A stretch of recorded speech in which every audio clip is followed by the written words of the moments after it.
Government اسکولوں میں تعلیم تو دیکھ لو, کھڑکیاں ہی نہیں ہے تو تعلیم کہاں سے ہوگی؟ دروازے نہیں ہے, ڈیسک نہیں ہے, اسکول ہی نہیں ہوتا بعض دفعہ تو. اور بچوں کے الاؤنس بھی جا رہے ہیں اور سب کچھ جا رہے ہیں. کتنا ٹیکس گورنمنٹ کو لوگ دیتے ہیں, دینا چاہیے, میں منع نہیں کر رہا آپ کو.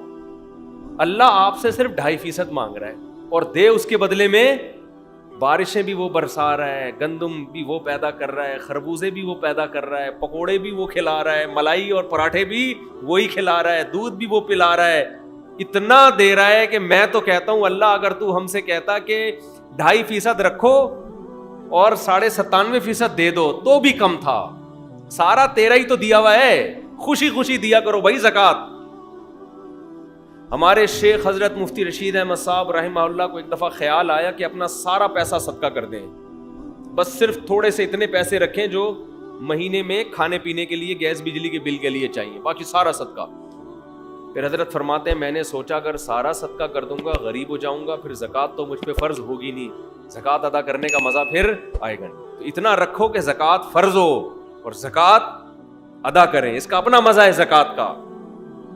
فطرانہ الگ چیز ہے, قربانی کا الگ مزہ ہے, یہ الگ الگ عبادتیں ہیں نا. زکوٰۃ تو اسلام کا رکن ہے بھائی, یہ تو خوشی سے خواتین کو چاہیے, سونا ہے خوشی خوشی دیا کریں زکوٰۃ. بعض خواتین کے ایسے منہ بنے ہوئے ہوتے ہیں, ہائے اتنی ساری زکوٰۃ دیں کہاں سے, شوہر اتنے 100 روپے دیتا ہے مہینے کے, 1000 روپے دیتا ہے. بھائی آپ کو جب پتہ ہے آپ نے زکوٰۃ نکالنی ہے سال میں تو آپ جیب خرچی سے بچانا شروع کریں. نہیں ہے تو سونا بیچیں, بیچ کے کسی انسان کو تھوڑی دے رہے ہیں آپ, کس کو دے رہے ہیں؟ جس نے اس سونے کو پیدا کیا. اور اللہ تو اتنا غنی ہے, اتنا غنی ہے. دیکھو جب کوئی کروڑ پتی سیٹھ آپ کے گھر میں آ جائے, کسی غریب کے گھر میں, غریب آئے نا, اس کو کھلاتے ہوئے آدمی سوچتا ہے کہ ضائع ہی ہو رہا ہے, اس کا آؤٹ پٹ کچھ بھی نہیں نکلے گا, اس کو میں جتنا کھلاؤں گا یہ تھوڑی کھلائے گا, اس کے بعد تو دھیلا نہیں ہے.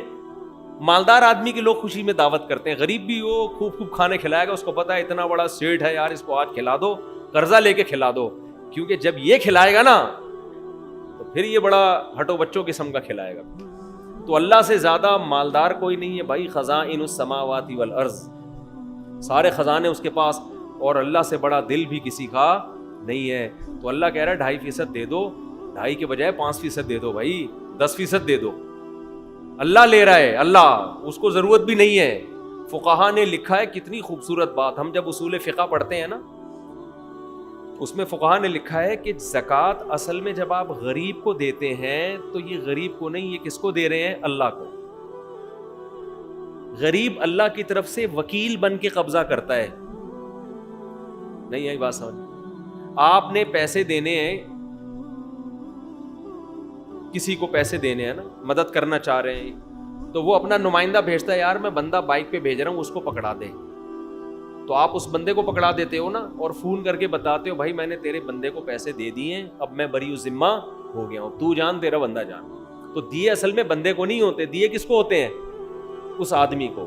اس بندے کو تو آپ جانتے بھی نہیں, لیکن آپ اس کو اس لیے دے رہے ہو کہ اس نے اس بندے کو اپنا نمائندہ. ارے جب آپ پیزا منگواتے ہو تو بائک والے کو پیسے دیتے ہو نا, بائکیا والے کو, تو کیا بائکیا والے نے پیزا دیا ہے؟ وہ اس سے پیزا خریدا ہے آپ نے, اس کے پیزے کا بزنس ہوتا تو بائک کیوں چلا رہا ہوتا وہ بھائی. تو اصل میں تو پیزا کمپنی کو پیسے دے رہے ہو آپ, لیکن پیزا کمپنی نے کہا ہے کہ یہاں رش لگانے کی ضرورت نہیں ہے, بائکیا والے کو پکڑا دو, وہ ہمیں ہی دے دے گا. تو آپ بائکیا والے کو جانتے بھی نہیں ہو جو پیزا لے کر آیا. آپ کہہ رہے بھائی تیرا میرا کوئی, مجھے کمپنی نے بولا اس کو دے دو تو میں تجھے دے رہا ہوں, ورنہ میں تجھے کہ جانتا بھی نہیں ہوں. زکوٰۃ میں یہی فلسفہ ہے, ہم نہ غریب کو جانتے ہیں نہ ہماری غریب سے کوئی سلام دعا. اللہ نے کہا مجھے دو, من ذا الذی یقرض اللہ, کون ہے جو مجھے قرضہ دے گا. اور اللہ اس کو قرضہ کہہ رہے ہیں, قرضہ, لون چاہیے, لون. ارے کوئی محلے کا سیٹھ یا ناظم آ کے آپ سے لون مانگے, آپ کے سر پوری دکان آپ کی خدمت میں حاضر ہے. نہیں یار سمجھ میں تو رہنے دو بھائی. آپ کو پتا ہے یار سیٹھ آدمی لون لے رہا ہے, یہ تو بھاگے گا بھی نہیں, اس کے لیے ان کی کیا ویلیو ہے, بڑھ چڑھ کے دو گے. بعض دفعہ سیٹھ گھر میں بٹوا بھول کے آ جاتا ہے, پیٹرول پمپ پہ کوئی آدمی گیا لینڈ کروزر لے کے پیٹرول ڈلوا رہا ہے, رکشے والا جائے گا نا, رکشے والا, پیٹرول پمپ والا فری میں نہیں دے گا اس کو پتا ہے اگر فری میں ڈال دیا نا یہ واپس پیسے کبھی بھی نہیں دے گا, یہ بھاگ جائے گا. لیکن اگر کوئی علاقے کا ناظم کوئی لینڈ کروزر میں جا رہا ہے, کوئی جناب کوئی بڑی گاڑی میں جا رہا ہے, جیب میں پیسے بھول گیا, پیٹرول پمپ والا کہے گا سر آپ کوئی پیسوں کی فکر نہ کریں, اس کو پتہ ہے یہ اتنا مالدار آدمی یہ پیسے لے کے کہاں بھاگے گا, بلکہ اس سے میرے تعلقات اور اچھے ہو جائیں گے. یہی ہوگا نا, اور اچھے تعلقات ہو جائیں گے. تو اللہ بھائی ہمارے پیسے لے کے بھاگے گا بھی نہیں, معاذ اللہ, نقل کفر نہ باشد. اور اللہ کو ہمارے پیسوں کی ضرورت بھی بالکل بھی نہیں ہے. تو اللہ نے کہا کہ مجھے کون ہے جو قرضہ دے گا, اور اللہ نے بتا دیا میں بڑھا کے واپس کروں گا اس کو. یہ قرضہ میں بڑھا کے, سودی لین دین اللہ سے جائز ہے. اللہ نے اپنے اور بندوں کے لیے سود کو حلال رکھا ہوا ہے, آپس میں سود کو کیا کر دیا ہے, حرام. اللہ نے کہا میرے سے, اور بڑھاؤں گا بھی, تھوڑا سود نہیں لگاؤں گا, بڑھاتا چلا جاؤں گا اس کو میں. تو اس میں تو انسان کو چاہیے دل کھول کے دے. اللہ نے کہا اب عرش پر میرے پاس آ کے مجھے پیسہ پکڑانے کی ضرورت نہیں ہے, گلی محلے میں تمہیں کچھ نظر آ جائیں گے غریب لوگ, فی الحال ان کو پکڑا دو. تو یہ اصل میں غریب آدمی قبضہ کرتا ہے کس کی طرف سے, اللہ کی طرف سے. تبھی تو قرآن کہتا ہے کہ ہمارے نیک بندے جب غریبوں کو کھلاتے ہیں تو ان سے کہتے ہیں لا نرید منکم جزاء ولا شکورا, ہمیں تم سے شکریہ نہیں چاہیے کیونکہ ہم تمہیں نہیں کھلا رہے, اصل میں تو ہم کس کو دے رہے ہیں, اللہ کو دے رہے ہیں. ہمارا اللہ کا لیں گے, تم تو درمیان میں جو ہے نا ایک وکیل بن کے آ گئے ہو, تم تو وکیل بن کے آ گئے ہو. پیزا والے کو آپ نے پیسے پکڑا دیے بائکیا والے کو, اب آپ کہہ رہے ہیں پیزا ایسا تھا ویسا, وہ کہہ رہا ہے مجھے کیا پتا کیسا تھا, بھائی تو کمپنی میں جا کے کمپلین کر, میں نے تو ان کا پیزا تم تک پہنچایا ہے, تمہارے پیسے وہاں تک پہنچائے. تو غریب بھی یہی کہے گا.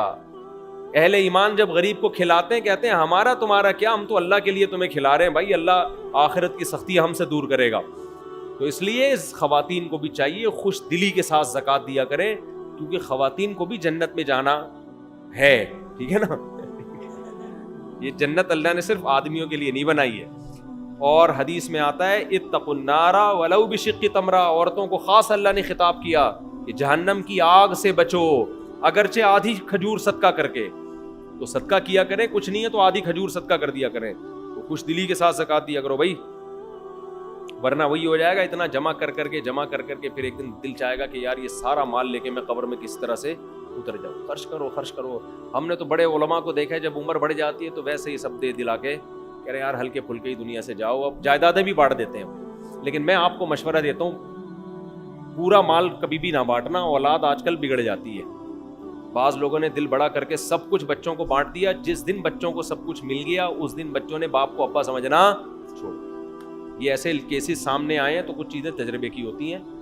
تو اس لیے بعض دفعہ آدمی بڑھاپے میں میرے بیان سن کے دوسری شادی کا اس کو خیال آتا ہے, لیکن وہ ساری جائیدادیں پہلے تقسیم کر چکا. اب وہ کہے گا اب بچوں سے پیسے کس منہ سے مانگے, بچوں سے کہ بیٹا مجھے پیسے چاہیے, ابا کڈنی کا آپریشن کرنا ہے, ابا دل کا ہم دینے, ابا کہہ رہے ہیں میں نے شادی کرنی ہے, بچے کہتے ہیں یہ نہیں ہو. تو اس لیے دل نہ لگاؤ بس پیسے سے, سمجھ رہے ہو.